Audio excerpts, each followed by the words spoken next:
Boa noite, gente. Tudo bom com vocês? Espero que sim. Espero que vocês estejam se cuidando, se prevenindo, né? Pois bem, na aula de hoje iremos falar um pouco sobre os tipos de rochas e fazer uma pequena introdução aos tipos de minerais também, tá?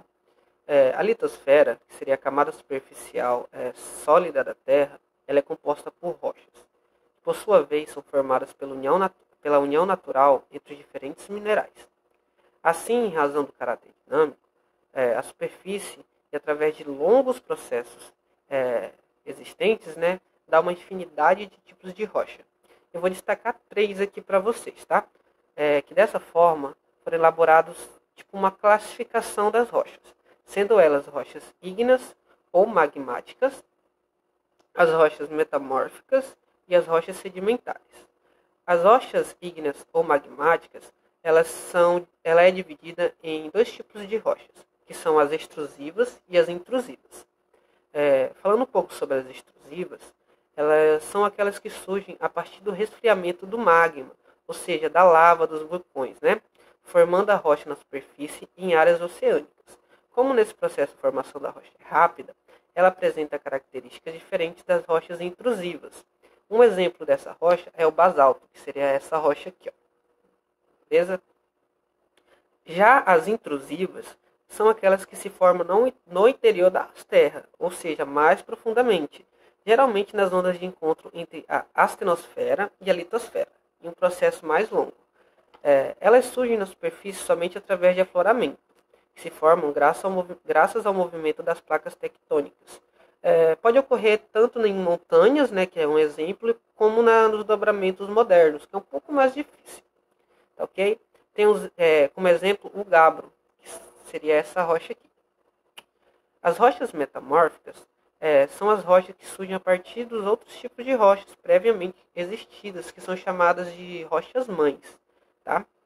Sem que essas rochas desacompanhem durante o processo, que é chamado de metamorfismo, ou seja, ela não deixa de existir, mesmo com todo esse processo. Tá? Quando a rocha original é transportada para o ponto da litosfera, que apresenta temperatura e pressão diferentes, o seu local de origem ela altera suas propriedades mineralógicas, transformando-se em rochas metamórficas. A gente tem um exemplo, o mármore, que seria essa aqui, como muita gente conhece, né, o mármore, bem utilizada. As rochas sedimentares são as que se originam a partir do acúmulo de sedimentos.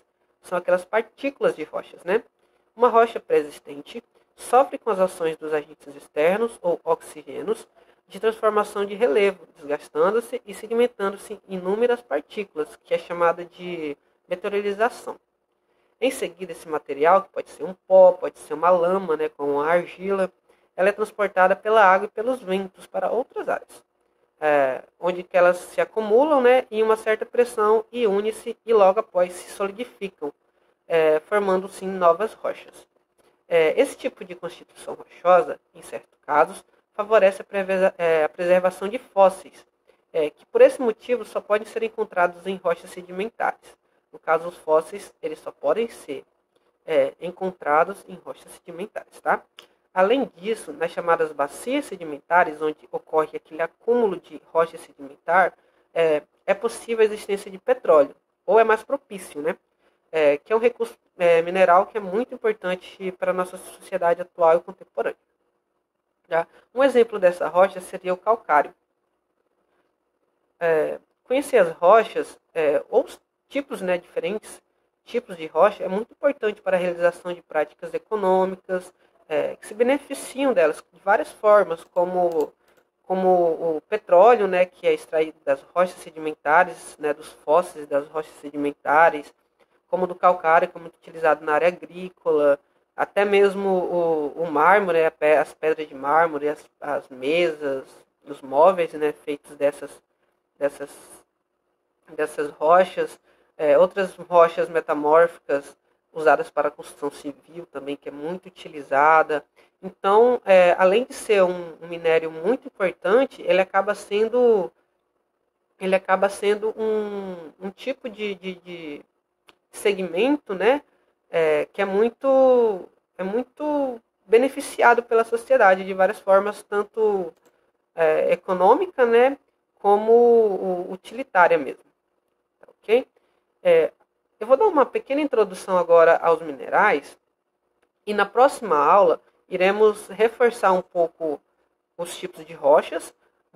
No final da aula eu vou passar uma atividade para que a gente possa estar reforçando, né, tudo isso que a gente leu, tudo isso que a gente fez agora, a gente aprendeu. E vou dar agora uma pequena introdução aos minerais, que também vai ter uma atividade para complementar no final da aula. E logo após, eu vou passar um trabalhinho também para que a gente possa estar fazendo, para que a gente possa estar se aprofundando nos dois temas, né? Que seriam os tipos de rochas e os minerais, que tem uma certa diferença entre os dois. Ok? Os minerais são compostos químicos inorgânicos formados naturalmente e que se apresentam uma estrutura molecular bem definida. Tá? Eles podem ser formados na Terra ou surgir de outros planetas. Pode surgir de outros planetas, como que a gente pode descobri-los, como que a gente pode vê-los ou mesmo estudá-los? Por meios de meteoritos, tá? Que caem na Terra constantemente. Isso possibilita a gente fazer esse estudo, tá? Eles podem ter, como estou explicando, eles podem ser formados na Terra ou surgir no planeta através de meteoritos e demais corpos espaciais não terrestres. Atualmente existe um catálogo com muitos tipos de minerais. E à medida que os estudos geológicos avançam, mais e mais minerais estão sendo descobertos, tá? Alguns deles de origem extraterrestre, como acabei de citar, por meio de meteoritos que acabam caindo na Terra. Em janeiro de 2014, por exemplo, um grupo de pesquisadores descobriu um novo mineral, presente meteorito, que havia coletado na Antártica na década de 1960. O nome do material é Wassonite. Acho que é isso, Wassonite. E somente era produzido na Terra em pesquisas de laboratório, ou seja, artificialmente, né? E por meios laboratoriais. Os minerais podem ser classificados em metálicos e não metálicos. Os minerais metálicos, como o nome sugere, são aqueles compostos por elementos químicos metálicos. Costumam ser bons condutores de eletricidade e temos como exemplo o alumínio, o ferro, o cobre e entre outros. Os minerais não metálicos, na verdade, são aqueles que não são compostos por elementos químicos metálicos, tais como diamante, calcário e areia. O estudo dos minerais é bem complexo, tá? A observação das suas características obedecem algumas diferenças e critérios que a gente pode ver agora.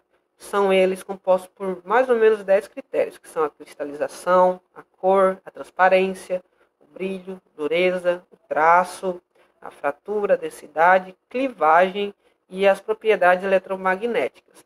A cristalização ela corresponde à forma geométrica e tridimensional do minério, ou seja, o seu tipo de forma geométrica. Já a cor corresponde à coloração externa do mineral, com os comprimentos de ondas absorvidos pela sua composição química. Ou seja, quanto mais luz mais claro, quanto menos luz absorvida, mais escuro. Tá? A transparência, capacidade dos minerais de absorverem ou não a luz, podendo ser divididos em translúcidos e opacos. Ou seja, como eu disse anteriormente, quanto menos luz ele absorve, mais opacos eles são. Tá? E o brilho, que é a quantidade de luz refletida pelo mineral. A dureza é a capacidade do mineral em riscar e não ser riscado. Tá? Então, seria a dureza seria como se fosse, vamos supor, uma qualidade, uma dureza, algo que seja bem duro mesmo, né? Bem forte. Também temos o traço, que é a cor do pó do mineral, ou seja, quando feito o corte ou mesmo lixado, né, para o produto final do minério, teria o traço que seria a cor do pó. A fratura é a superfície irregular do mineral resultante de sua quebra, ou seja, quando quebrado, há vários tipos de vínculos, né, de fraturas. A densidade é a quantidade de vezes que um mineral é mais pesado do que o volume da água, ou seja, a densidade dele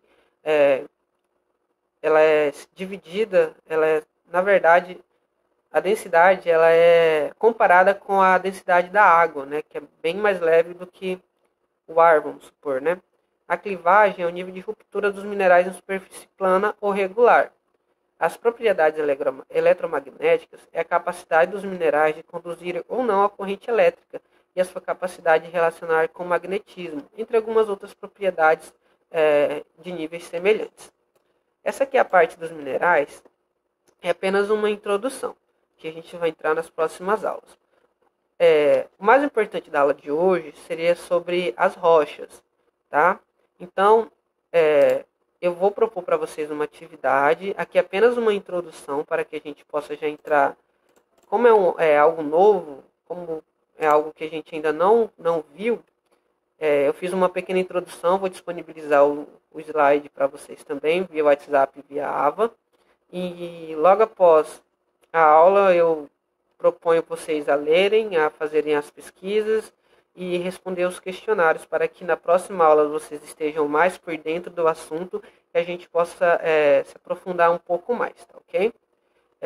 Era isso que eu queria passar para vocês hoje. Se tiver alguma dúvida, eu estou disponível no WhatsApp, no AVA, tá ok?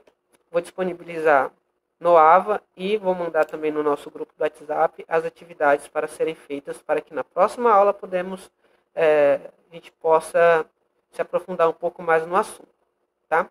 É um assunto um pouco diferente, né, do convencional, com alguns tipos, com vários tipos, na verdade, de rochas, até vocês mentalizarem, vamos precisar fazer alguns treinos, né, se aprofundar um pouco mais, tá ok? Então é isso que eu queria passar para vocês e até a próxima aula.